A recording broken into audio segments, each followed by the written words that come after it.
최재형 의원이라든지 네. 김근태 의원이라든지 이런 분들 왜 밝힐까요? 서 변호사님은 그분들 속내 뭐라고 보세요? 뭐 정치 이제 그만하겠다는 거죠. 제가 보기에 최재형 감사원장은 이제 그만하겠다는 뜻 아닌가 싶어요. 너무 예단하지 마. 안 그러고 이게 밝기가 괜히 이게 적을 만들어서 다음에 뭐 도움 되겠까요?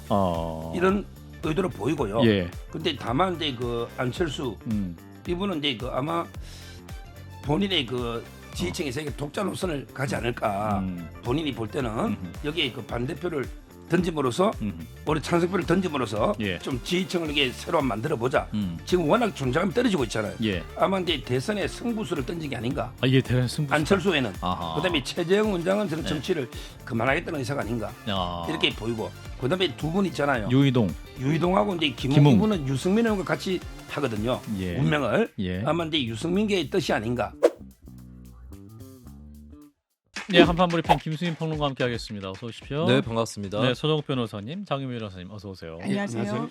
자, 한중일 정상회 만났습니다. 회의를 갖고 공동 선언문을 채택했는데 주요 내용이 뭐였습니까? 전해 주시죠. 네, 윤석열 대통령, 기시다 후미오 총리, 리창 중국 국무원 총리는 27일 오전 청와대 영빈관에서 제9차 한중일 정상회의를 열고 공동 선언문을 채택했습니다. 이는 4년여 만에 한중일 회의에서 나온 결과인데요. 예. 선언문은 인적 교류를 확대하고 기후변화 대응, 경제통상, 보건 및 고령화 대응, 과학기술 디지털 전환, 재난 및 안전 등 다양한 분야에서 협력하는 6대 중점 협력 분야에 대한 내용을 담았습니다. 다만 북한의 핵미사일과 도발에 대해서는 미묘한 견해차가 나타났는데요. 윤 대통령과 기시다 총리는 공통적으로 북한의 계획 중인 위성 발사 같은 경우는 명백한 안보리 결의 위반이라면서 국제사회에 단호한 대응을 주문했고, 반면 리 총리는 자제를 유지하고 사태가 더 악화하고 복잡해지는 것을 예방해야 한다면서 한미일의 강경 대응을 다소 경계하는 모습이었습니다. 예, 자 북한이 또 위성 발사를 통보했었는데 그 시점이 오늘 삼국 정상회의 직전인 오늘 새벽이었어요. 네, 북한은 일본 해상보안청에 오늘 새벽 5월 27일 오전 0시부터 6월 4일 0시 사이에 위성 로켓을 발사한다라고는 통보를 했다고 전해졌습니다. 예. 북한이 통보한 위험구역은 지난해 위성 발사에 앞서서 국제해사기구 등에 통보한 것과 유사하게 북한 남서쪽 서해 해상 2곳, 필리핀 동쪽 태평양 해상 1곳 등 3개 해역이었습니다. 이것은 한중일 회의에서 북핵 문제가 주요 의제로 다뤄지는 것에 대한 맞대응이라는 분석이 나오고요. 동시에 한중일 상호 접근을 견제하는 의도라는 분석도 같이 나오고 있습니다. 위성 발사는 날씨에 민감하기 때문에 기상 여건을 봐서 발사할 것이 유력한데 신형 미사일을 섞어서 발사하는 무력 시위의 가능성도 제기되고 있습니다. 예, 자 지난 2년간 한일 양국은 밀착해 있었습니다만 한일 또 중국 사이의 긴장감이 좀 커진 상황이었죠. 이래서 한중일 삼국 정상회담 좀 평가할 만한 부분이 있을 것 같은데 서 변호사님부터. 제가 보기에 그 두 분야로 나눠 볼게요. 첫째는 이제 안보하고요. 예. 그다음에 그 경제나 인적 교류인데 예. 경제나 이제 이쪽 부분은 상당히 성과가 있어요. 실질적인 합의가 많이 이루어졌더라고요. FTA 같은 그런 예. 부분들. 근데 예. 문제는 이제 그 안보, 북한 핵에 대해서는 거의 변화가 없어요. 아하. 기존의 그 태도가 예. 원론적이면 한반도에 비핵화는 뭐 주장하지만 북한의 그 추가 제재나 이런 데 대해서는 이게 반대하는 입장이기 때문에 예. 크게 그 안보 쪽에서는 변화가 없다. 다만 이제 그 경제나 교류 면에서는 상당히 진척이 있을 것이다. 이렇게 두 개 나눠봐야 돼. 역시 우리는 아직은 이게 안보는 미국, 그다음에 경제는 중국 이런 이제 기조고 있습니다. 예.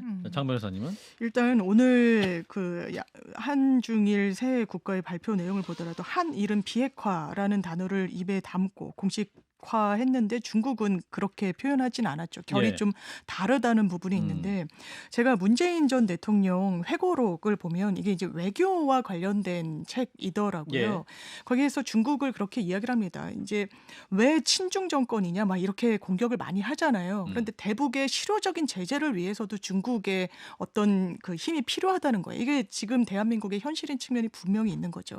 그렇다면 외교라는 건 어떤 물론 노선과 가치 지향이 전 정권마다 다를 수 있다고 생각합니다. 예. 그렇지만 대한민국이 처한 지정학적 위치 그리고 남북한의 대결 국면은 바뀌지 않는 부분이 있죠. 그럴 때 중국이라는 인접 국가를 어떻게 활용하고 이용할 것인가에 대한 보관 같은 것이 있는가, 그리고 개선책이 이 정부 들어서 있는가. 중국을 어떻게 보면 뭐 적대시하는 것으로 보이기도 하고 현상 변경을 양안에 대해서 대통령이 직접 언급함으로써 좀 자극적 이제 안 해도 되는 자극을 했던 측면이 있고 거기서 그렇다면 마침표가 제대로 찍혔거나 더 진전한 부분이 있었나?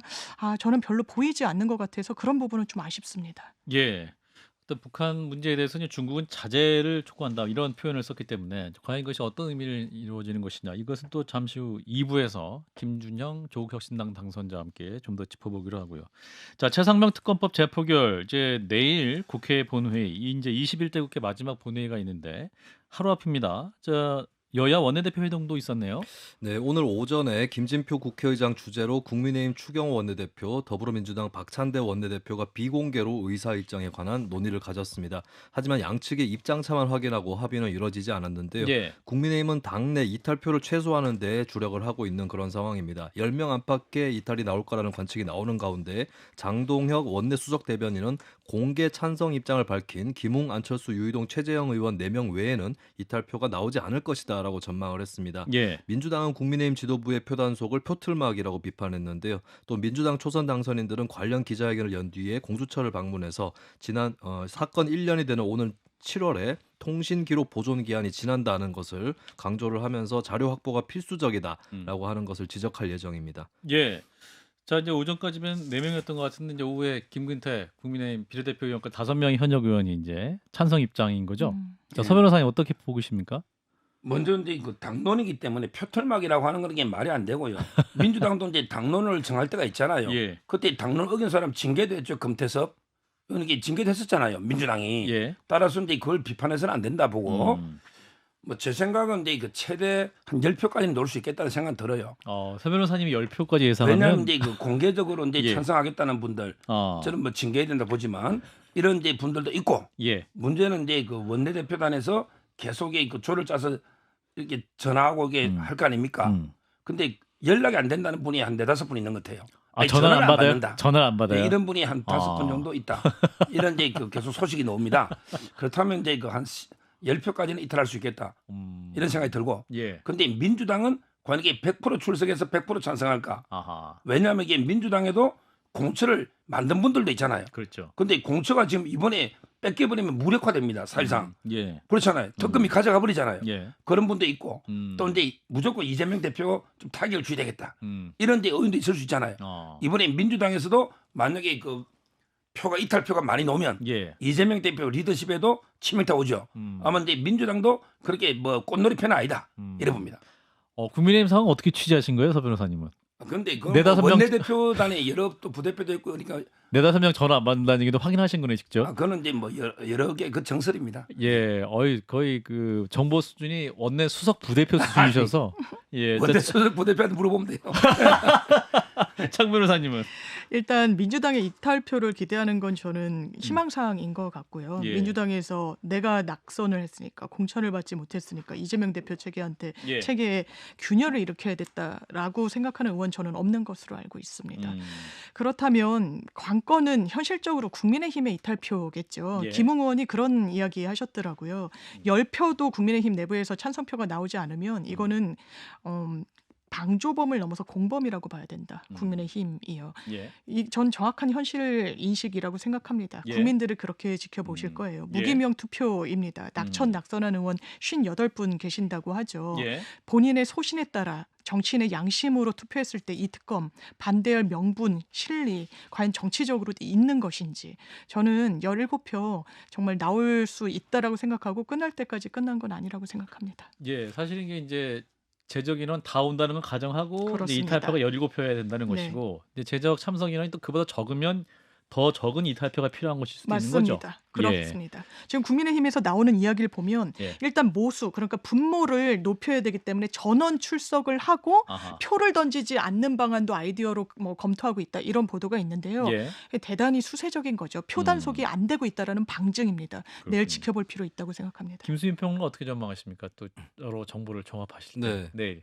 일단 공개적으로 나선 의원이 5명이기 때문에 그렇죠. 근데 여기에 이게 첫 번째 표결과는 달리 재표결의 경우는 무기명 투표거든요. 무기명. 그러면 아무래도 이탈의 가능성이 5표보다 좀 더 넘을 가능성은 있어 보이고 다만 이게 10명이 넘어갈 거냐에 대해서는 상대적으로는 그 가능성은 낮게 보는 관측들이 많이 있겠죠. 그렇기 때문에 뭐 상징적으로 10표 미만이냐 넘어가느냐 여기서 좀 국민의힘이 어느 정도로 단결이 됐는지가 판가름이 나지 않을까 두 싶습니다. 자리 수냐 아니냐도 어떤 정치적 의미가 있을까요?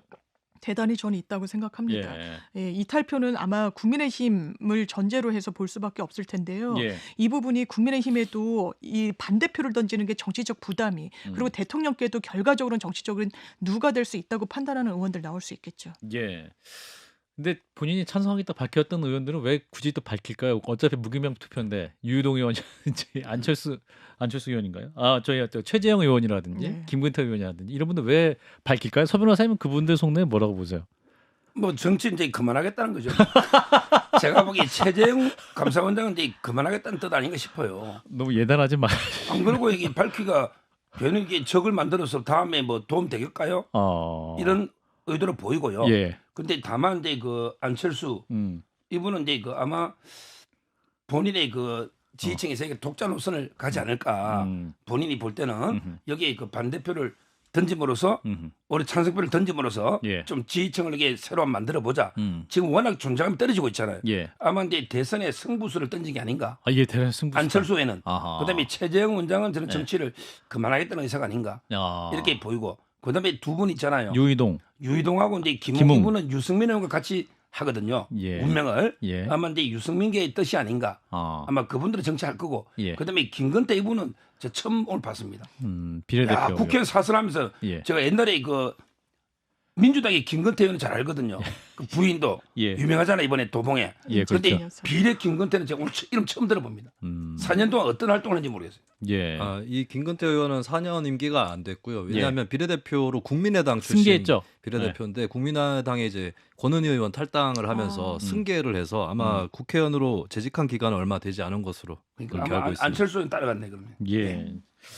아무튼 일단 내일 표결 결과 일단 지켜보시죠. 자, 이런 가운데 국민연금 개혁 논의 국회 마지막 막바지까지 난항 중에 있죠. 일단 김진표 의장 의견은 모수 개혁부터 하자. 구조 개혁은 22대에서 논의하자. 이런 제안을 하는 거죠. 네, 모수개혁은 참고로 연금을 넣었다 받아가는 금액이라든지 여기에 관련돼 있는 보험료율, 소득대체율, 연금 수령 기간, 연령 이런 것들을 바꾸는 것입니다. 예. 그리고 구조개혁은 연금의 자동 안정화 장치라든지 확정 기형의 도입, 신구연금의 이원화, 연금 통합 등의 연금 전체 운용과 관련된 개혁을 말하는 건데요. 예. 김진표 국회의장은 이 가운데 21대 국회에서 모수개혁을 먼저 하고 구조개혁은 22대 국회에서 추진하자고 제안을 했습니다. 예. 보험료율은 9%에서 13%로 인상하는 안에 여야가 합의가 돼 있는 상태고 소득대체율 방안에서도 민주당 44%, 국민의힘 43%로 큰 차이가 없다는 점에 주목을 한 것인데요.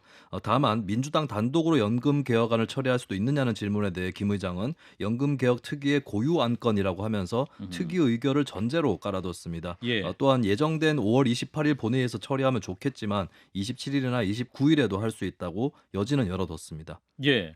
사실 민주당이 지금 44까지 내려갔고 국민의힘이 43이면 진짜 그냥 양보할 게 그게 없는 거 아닙니까 사실은 모수개혁 그 자체에. 근데 이제 국민의힘 입장은 예. 그 소득 대체율 자체만 결정하는 게 아니라 다른 보험료율. 것 뭐 이제 구조개혁과 함께 같이 해야 해야 이제 된다? 43%를 할 수 있다 이런 입장입니다. 그래서 이제 추경호 원내대표가 22대 국회에서 진짜 연금개혁하겠다 이렇게 말을 하고 있는 거죠. 네, 추경호 원내대표가 국민의힘 비상대책위원회 회의에서 모수개혁은 구조개혁과 함께 추진해야 한다고 밝혔습니다. 연금개혁은 70년, 100년 뒤를 내다보고 우리 아이들과 청년 미래 세대를 보면서 추진해야 할 역사적 과제로 모든 국민에게 영향을 미치기 때문에 국민적 합의 없이 졸속으로 추진하면 거센 저항을 맞게 된다라고 말했고요. 예. 그러면서 민주당은 다수당의 힘으로 이틀 남은 21대 국회에서 시간에 쫓겨 밀어붙이지 말고 이틀 뒤에 시작할 22대 국회에서 진짜 연금개혁이 추진될 수 있도록 함께 힘을 모아달라라고 촉구를 했습니다. 예. 한편 국민의힘에서도 좀 다른 얘기가 나오고도 있는데요. 윤상현 의원과 나경원 당선인은 모수 개혁이라도 먼저 하자는 취지의 의견을 또 밝히고 있습니다. 예. 자, 지금 연금개혁 문제 21대 국회 마지막에 또 이슈가 되고 있는 서 변호사님 어떤 얘기세요? 지금 이제 그 청년층은요. 예. 내가 이게 받을지 안 받을지 모르는데 13%는 떼간대요. 소득에서 아주 반발하고 있어요. 이번에 장해찬 최고위원이 예. 첫 공개 발언이 이겁니다. 연금 청년층의 반발. 예. 지금 신구 연금을 이원하자는 논의도 있죠. 예. 이걸 먼저 결정 내려야지 13이든 뭐 44든 놓을 거 아닙니까? 이래 되면 이게 완전히 틀어지잖아요. 구조가 새로 만든 연금하고 그다음에 이 구연금을 분리해버리면 아예 모든 게 모수가 의미가 없잖아요. 그러니까 먼저 이제 확실하게 구조를 설계하고 또 이제 공무원 연금을 통합할 거냐 말 거냐 예. 중요하잖아요. 예. 이걸 이제 먼저 정해놨고 틀을 거기에 따라서 이제 숫자를 고갈 시점이나 모든 걸 계산해서 모수 그렇게 계획하는 게 그게 순서 아닙니까? 이게 구별이 안 되잖아요. 따라서 저는 두 개를 동시에 된다는 걸 말씀드리고 예. 제가 보기에 제일 급한 거는요. 이게 두 개가 아니고 예. 제일 급한 거는 이게 그 수익률 이게 수익률. 문제예요. 이거부터 저는 개혁해야 된다 봐요. 예. 왜 제가 보니까 최고의 전문가들이요. 예. 전주로 옮겨갔죠. 아. 전북에 사표냈대 절반이. 예. 전문가들이 안 온대. 박봉에 지방 근무하니까 누가 옵니까? 아. 수익률이 국민연금 세계 운용 수익률 말씀하시는 그렇죠. 거죠? 예. 이걸 한번 이게 고민해 보시면 이거 1%만 올리면 그냥 우리 돈 작게 내 됩니다. 고갈 시점이. 예. 따라서 이제 이거부터 저는 개혁해야 된다. 이게 지금 심각합니다. 한번 확인해 보세요. 제가 토론에 나가서도 자료를 많이 봤거든요. 예. 지금 이게 다른 세계적인 연금과 비교해 보고 우리 운용 문제 어떤 게 있는지 지금 이게 공공기관이잖아요. 그러다 보니까 아마 낮은 박봉에 지방 근무에 힘들어서 최고의 에이스들이 안 옵니다. 이거부터 개혁해야 돼요. 이걸 아무도 지적 안 해요. 장 변호사님. 모수개혁과 구조개혁을 같이 가야 된다는 원론은 정답일 순 있죠. 예. 현실을 어떻게 보면 도외시한 겁니다. 지금 우리의 현실은요. 1년에 50쪽씩 적자가 나고 있는 거예요. 청년계층에 부담이 됩니다. 하루에 1,100억 원씩 적자가 나고 있어요. 모수개혁이라도 빨리 하자는 안, 이건 대통령께서 이야기하셨던 겁니다. 예. 여야가 합의 보면 이 부분 받아들이겠다. 그래서 지금 보험료율, 그러니까 내는 돈이에요. 이것을 현행 9에서 13으로 올리는 데는 여야가 합의했습니다. 여기까지도 상당히 지난한 과정이었어요. 예. 그리고 받는 돈, 소득 대체율을 어떻게 할 것인가. 국민의힘은 43% 얘기했죠. 민주당이 45 얘기하다가 44 받겠다. 그리고 일요일에는 이재명 대표가 국민의힘 안으로 하자고 그랬습니다. 사실상 합의가 된 거죠. 이 의견 일치가 됐습니다. 그러자 대통령 어떻게 하고 있습니까? 이거 국민 여론을 듣겠다고 하고 있어요.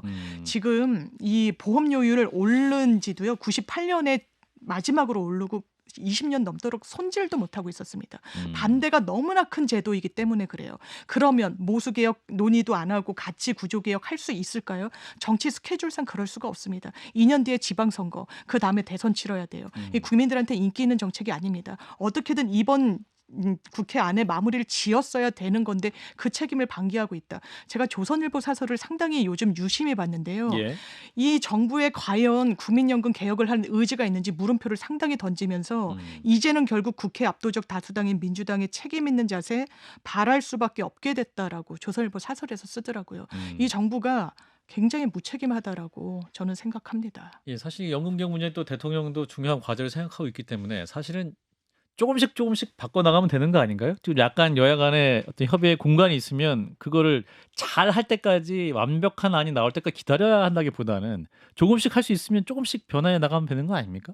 근데 이번에도 예. 아주 오랜 기간이 걸렸잖아요. 예. 이게 한번 바꾸고 나면 참 이게 이해 충돌 때문에 자주 못 바꿉니다. 한번 이게 그런가요? 제대로 예. 틀을 짜야. 예. 일단 저는 틀이 중요하다 봐요. 틀. 그다음에 이제 숫자는 그 여러 가지 계산해 보면 이 통계의 문제거든요. 예. 숫자는 고갈 안 되게 가니까 아까 수익률하고 통계는 따라서 가장 중요한 거는 이제 연금의 틀을 어떻게 하느냐.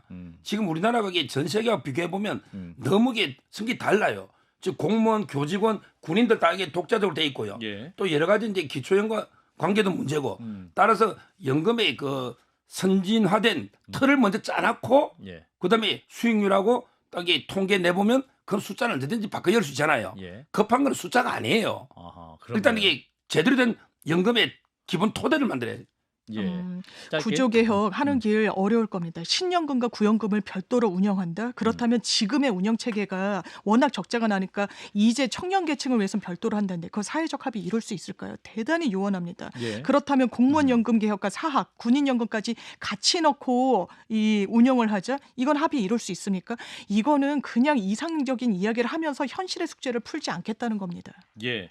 그 얘기에서 마무리하고요. 자, 2주일 전 검찰 인사에서 이제 김건희 여사 관련 수사를 지휘하는 검찰 간부들의 교체가 있었는데 다가오는 이제 중간 간부급 검사 인사에서는 부장검사 유임 쪽으로 가닥이 잡혔다라는 소식이네요. 네, 지난 24일에 법무부가 검찰 인사위원회를 열었는데요. 여기서 차장, 부장급 검사에 대한 그러니까 검찰 중간 간부에 대한 인사를 논의를 했습니다. 예. 이후 검찰의 의견을 들은 법무부는 중요 수사를 담당하는 부장 검사들은 교체하지 않는 쪽으로 가닥을 잡았다고 조선일보가 보도를 했습니다. 예. 디올백 수수 의혹은 서울중앙지검 형사 1부, 도이치모터스 주가 조작 의혹은 서울중앙지검 반부패 수사 2부가 맡고 있는데요. 예.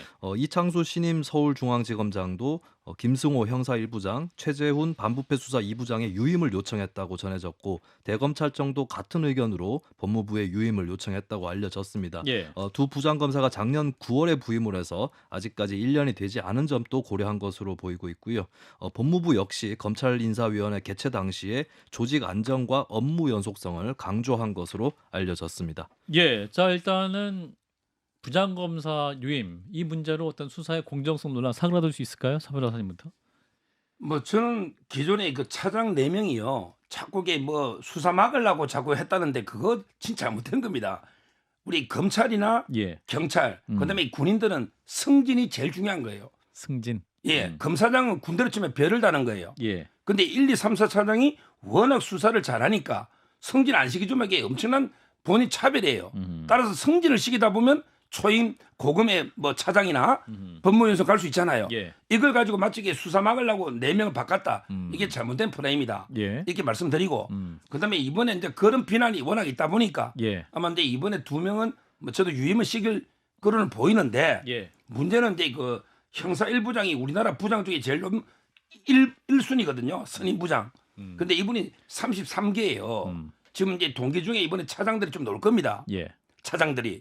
근데 본인은 김건희에서 수사한다는 이유로 그냥 승진하지 말고 너 부장해. 차장으로 동기들은 더 이분이 제일 잘 나가는 33개 선두거든요. 예. 근데 남아있으면 저는 역차별이다. 아니 방송국에도 앵커 방송 잘한다고 승진 누락하면 너기 방송해라. 이게 안 맞잖아요. 승진은 좀 시켜주면서 해야 되는데 예. 승진하면 또 바꿨다고 난리치니 예. 근데 이게 늘 계속 부장해. 이게 뭡니까 이거 역차별이에요. 이분은 승진을 원하고 계세요? 아니 검사든 군인이든 누구든 승진을 원하지 않는 조직이 어디 있습니까? 제가 알기로는 또 검사들이 승진보다 중요한 게 본인이 어떤 사건을 마무리했다. 이것도 굉장히 중요하게 본다고 저는 알고 있는데. 자, 장 변호사님은. 일단 뭐 교체하지 않는다 마치 수사 중립성을 위해서 교체하지 않는 게 아니고요. 교체하지 못하는 겁니다. 지금 김건희 여사 관련해서 맡고 있는 두 부의 검사의 인사가 언제 났느냐. 작년 9월에 났어요. 예. 지금 8개월 차입니다. 그런데 이미 차장을 바꾸는 것으로 1차장부터 4차장까지 교체함으로 인해서 어느 정도 소기의 성과는 거둔 거예요. 왜냐하면 검찰 내부에서도 이야기가 나오는 것처럼 대통령 가족을 수사하는데 수사 라인을 교체하는 전례는 없는 거거든요. 그런데 완전 일선 수사 선상에 있는 부장 검사까지 임기 1년도 되지 않아서 그 교체를 한다? 이건 대단한 역풍을 맞을 수밖에 없기 때문에 예. 못하는 거고요. 할 수 없는 거고요. 그러면 1차장부터 4차장 검사를 교체한 것로는 어쨌든 소기의 성과를 거둔 측면이 저는 있다라고 생각합니다. 제동이 걸리고 있으니까요. 실제로 수사에. 예. 반론하실까요? 근데 그 형사 일부예요. 예. 김건희 여사 사건만 있는 게 아니에요. 김정숙 여사 사건이 3건 있고 예. 그다음에 김명수 대법원장 사건이 있고 아하. 그다음에 이준석 대표의 무고 사건도 있는데 다 일사천리로 처리할 겁니다. 예. 지켜보십시오. 예. 그다음에 그 특수 반부패 2부도요. 예. 중요한 거는 민주당의 돈봉투 의원 사건이 다 있습니다. 도이치만 있는 게 아니에요. 예. 아마 이게 다 원칙대로 수사할 겁니다. 예. 김수희 평론가는 자 이번 네. 검찰 부장검사들 유임 관련해서 어떻게 판단하시는지. 일단 사실 실무적 차원에서는 부장검사가 교체되는 게 수사의 차질이 더 크다라는 지적들이 있었거든요. 예. 그래서 진짜로 이게 수사에 영향을 끼치려면 부장검사 인사까지 지켜봐야 된다. 이런 여론도 있었는데 일단은 이제 부장검사는 유임되는 것으로 그렇게 됐기 때문에 뭐 실무적 차질은 상대적으로 덜할 것으로 보이고 예. 이제 그 윗급의 이제 뭐 그 지검장이라든지 또 차장검사 이쪽하고 어느 정도로 호흡을 맞출 수 있는지 뭐 여기서 또 혹시 이견이 발생할지 이 부분은 또 지켜볼 만한 일이겠습니다. 예, 한 소식만 더 짧게 보겠습니다. 지난 5월 23일 한 육군 훈련병 이른바 군기 훈련을 받다가 사망 사건이 있었는데 훈련 규정 위반 의혹도 있군요. 네, 5월 23일 오후에 강원도 인제 한 부대에서 육군 훈련병이 훈련 중에 사망을 했습니다. 동아일보는 이 훈련병이 사망 직전 체력 단련 중에 완전 군장을 메고 연병장을 도는 구보 훈련을 했다고 보도했는데요. 예. 완전 군장 상태에서는 보행만 가능할 뿐이고 구보를 해서는 안 된다라고 하는 게 현행 훈련 규정입니다. 예. 근데 일부 구간에서 구보를 시킨 정황이 현장 CCTV와 부대 관계자들 초기 증언을 통해서 확인됐다고 하고요. 예. 군 인권센터가 받은 제보 내용에 따르면 해당 훈련병의 건강 상태가 좋지 않다는 것을 동료들이 현장 간부에게 보고를 했지만 묵살됐다라는 그런 내용도 있었습니다. 예. 숨진 훈련병에 대한 부검은 오늘 오전 10시부터 강원도 원주의 국립과학수사연구원 본원에서 진행이 됐고 일단 현재 구두소견으로는 뭐 지병이 있었다거나 그런 것은 아닌 것으로 보인다. 뭐 이런 의견이 나왔습니다. 예, 그러니까 완전 군장을 한 상태에서는 걷는 정도의 훈련이어야 되는데 뛰었다. 이 부분이 좀 확인이 될 부분이 있다. 네, 그렇습니다. 예. 자, 이 사건 어떻게 봐야 되는지. 지금 제가 이게 국방부 위원이거든요. 예. 자문. 근데 이거요 빨리 신속하게 경찰 검찰에 넘기야 됩니다. 지금 이게 또 군대 헌병이 우리가 뭐 사단장까지 책임이 있는지 대대장까지 있는지 우리가 조사해보고 넘기겠다고 월권하지 마시고 개요만 딱 적고 예. 신속하게 경찰에 넘기고 부검부터 원래는 경찰 입회하에 검찰이 입회하에 하는 게 맞죠. 예. 군이 초등 수사를 하거나 이게 계속 군이 더 수사할 권한이 없다. 이걸 분명히 말씀드립니다. 일부에서는 군 장병이 사망한 거 관련해서 민주당은 또 특검 요구하겠네 이런 취지로 발언하시는 분들이 계시던데요. 예. 국민에 대한 예의도 아니고 돌아간 장병에 대한 예의도 아닙니다. 이런 식으로 정치 공세하면 안 된다는 말씀 드리고 싶고 예. 지금 군에 대한 신뢰가 땅에 떨어졌습니다. 이번에 유가족분들도 군의 부검 믿을 수 없으니까 우리 국가수에 의뢰하겠다라고 요청했다고 그러시더라고요. 이런 어떤 상황을 누가 만들었는가에 대한 정말 깊은 성찰 저는 있어야 된다고 생각합니다. 예, 자, 오늘 한판 브리핑 여기까지 하겠습니다. 김수민 평론가였습니다. 고맙습니다. 네, 감사합니다. 두 분도 고맙습니다. 감사합니다.